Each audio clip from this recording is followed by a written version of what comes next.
زنا کرنے کی توبہ کیسے قبول ہوتی ہے؟ کیا واقعی اللہ تعالیٰ زنا جیسے بڑے گناہ کو بھی معاف فرما دیتے ہیں؟ اگر کسی انسان نے بار بار گناہ کیا ہو، چھپ چھپ کر حرام کام کیے ہوں، راتوں کی تنہائی میں اللہ کو بھلا دیا ہو، تو کیا اس کے لیے بھی جنت کا راستہ باقی رہتا ہے؟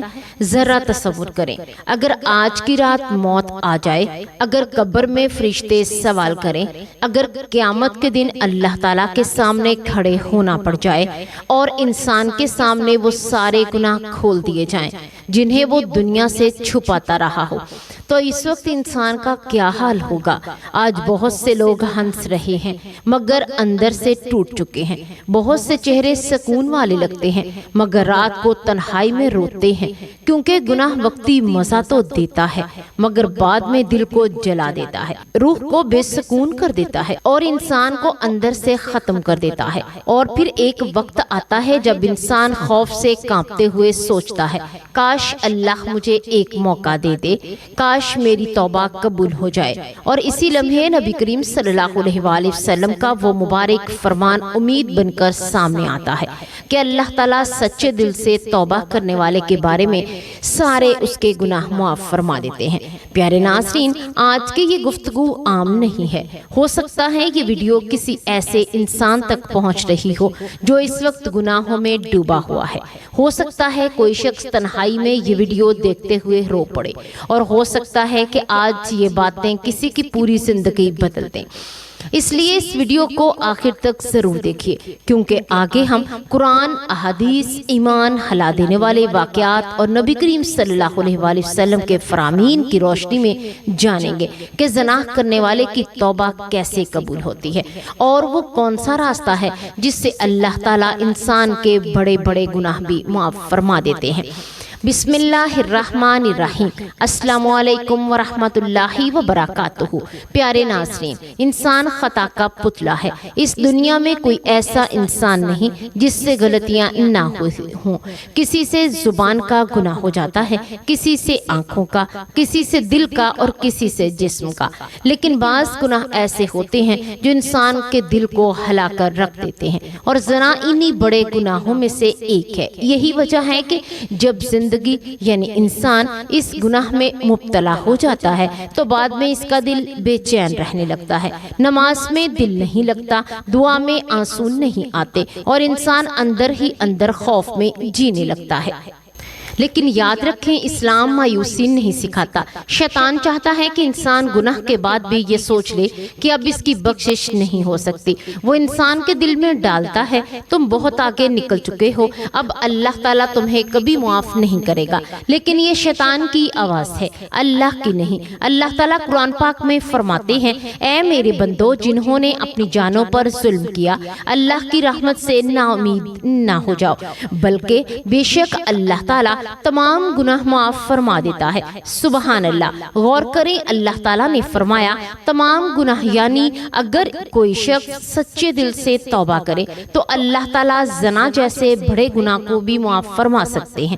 لیکن یہاں ایک بات سمجھنا بہت ضروری ہے، صرف زبان سے استغفر اللہ کہہ دینا کافی نہیں۔ سچی توبہ وہ ہوتی ہے جو انسان کی زندگی بدل دے۔ علماء نے توبہ کی چند شرطیں بیان کی ہیں۔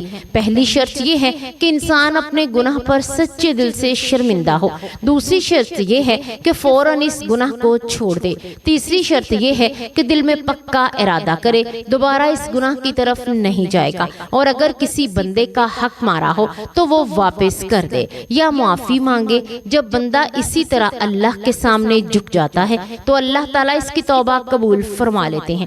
نبی کریم صلی اللہ علیہ وآلہ وسلم کی خدمت میں ایک شخص حاضر ہوا، وہ اپنے گناہوں کی وجہ سے ٹوٹ چکا تھا۔ اس نے عرض کیا، یا رسول اللہ صلی اللہ علیہ وآلہ وسلم، مجھ سے بہت بڑا گناہ ہو گیا ہے، کیا میری توبہ قبول ہو سکتی ہے؟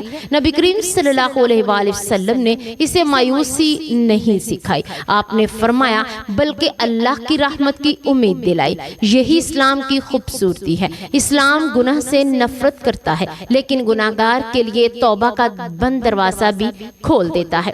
قرآن پاک میں اللہ تعالیٰ فرماتے ہیں، اور زنا کے قریب بھی نہ جاؤ، بے شک یہ بے حیائی اور بہت برا راستہ ہے۔ غور کریں، اللہ تعالیٰ نے صرف زنا سے منع نہیں فرمایا بلکہ اس کے قریب جانے سے بھی منع فرمایا، کیونکہ شیطان انسان کو ایک دم بڑے گناہ میں نہیں ڈالتا۔ پہلے نگاہوں کا گناہ، پھر ناجائز باتیں، پھر حرام تعلقات، پھر تنہائی، اور پھر انسان اس بڑے گناہ میں گر جاتا ہے۔ اس لیے اسلام نے پردے، حیا اور نگاہوں کی حفاظت کا حکم دیا۔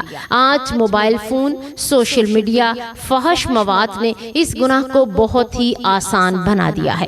بہت سے نوجوان رات کی تنہائی میں ایسے گناہوں میں مبتلا ہو جاتے ہیں جنہیں وہ کسی کو نہیں بتا سکتے، لیکن یاد رکھیں انسان دنیا سے چھپ سکتا ہے، اللہ سے نہیں۔ بند کمرہ ہو یا اندھیری رات، اللہ تعالیٰ سب کچھ دیکھ رہے ہوتے ہیں۔ لیکن خوشخبری یہ ہے کہ اگر سچا بندہ یعنی بندہ سچے دل سے توبہ کرے، اللہ تعالیٰ نہ صرف اس کے گناہ معاف فرما دیتے ہیں بلکہ بعض اوقات تو گناہوں کو نیکیوں میں بھی بدل دیتے ہیں۔ قرآن پاک میں اللہ تعالیٰ فرماتے ہیں، سوائے اس شخص کے جو توبہ کرے، ایمان لائے اور نیک عمل کرے تو اللہ ان کی برائیوں کو نیکیوں میں بدل دے گا۔ سوچیں اللہ کی رحمت کتنی عظیم ہے۔ ایک بہت ہی مشہور واقعہ ہے، حدیث میں آتا ہے بنی اسرائیل میں ایک شخص نے 99 قتل کیے تھے، پھر اس نے ایک اور قتل کر کے 100 قتل مکمل کر لیے، لیکن جب اس کے دل میں توبہ کی خواہش پیدا ہوئی تو وہ ایک عالم کے پاس گیا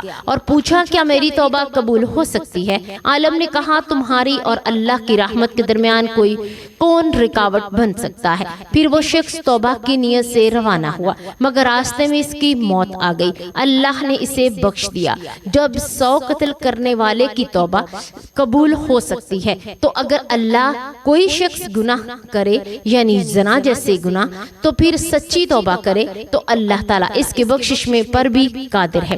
لیکن یاد رکھیں سچی توبہ صرف رونے کا نام نہیں، زندگی بدلنے کا نام ہے۔ اگر انسان توبہ کے بعد بھی انہی گناہوں، انہی دوستوں، انہی حرام محفلوں اور انہی ناجائز تعلقات میں واپس چلا جائے تو یہ خطرناک بات ہے۔ توبہ کا مطلب راستہ بدل دینا، موبائل سے حرام چیزیں ختم کرنا، ناجائز تعلقات ختم کرنا، نماز کی پابندی کرنا، اللہ سے تعلق مضبوط کرنا ہے۔ حضرت علی رضی اللہ تعالیٰ عنہ فرماتے ہیں مجھے اس شخص پر حیرت ہوئی جو ہلاک ہو جاتا ہے حالانکہ اس کے پاس استغفار موجود ہے۔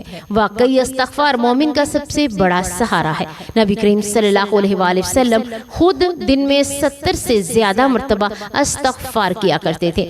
حالانکہ آپ معصوم تھے تو ہم جیسے گناہگاروں کو کتنا زیادہ استغفار کرنا چاہیے۔ رات کے آخری حصے میں اٹھ کر اللہ سے معافی مانگنا بہت بڑی نعمت ہے۔ جب دنیا سو رہی ہوتی ہے اس وقت اللہ تعالیٰ اپنے بندوں کی طرف رحمت کی نظر فرماتے ہیں۔ ایک گناہگار بندہ اگر رات کی تنہائی میں رو پڑے اور کہے یا اللہ مجھ سے غلطی ہو گئی، مجھے معاف فرما دیجئے، تو اللہ تعالیٰ ایسے بندے کو خالی نہیں لوٹاتے۔ بعض لوگ گناہ کے بعد مسجد چھوڑ دیتے ہیں، قرآن چھوڑ دیتے ہیں، دین سے دور ہو جاتے ہیں۔ یہ شیطان کا دھوکہ ہے۔ جب انسان بیمار ہوتا ہے تو وہ ڈاکٹر کے پاس جاتا ہے، بھاگتا نہیں۔ اسی طرح جب روح گناہوں سے بیمار ہو جائے تو انسان کو اللہ کے قریب ہونا چاہیے، دور نہیں۔ اگر کسی سے معاصی میں یہ گناہ ہو چکا ہے تو اسے چاہیے کہ وہ اپنے گناہوں کو لوگوں کے سامنے بیان نہ کرے۔ اللہ سے اگر پردہ رکھا ہے تو انسان کو بھی پردہ رکھنا چاہیے۔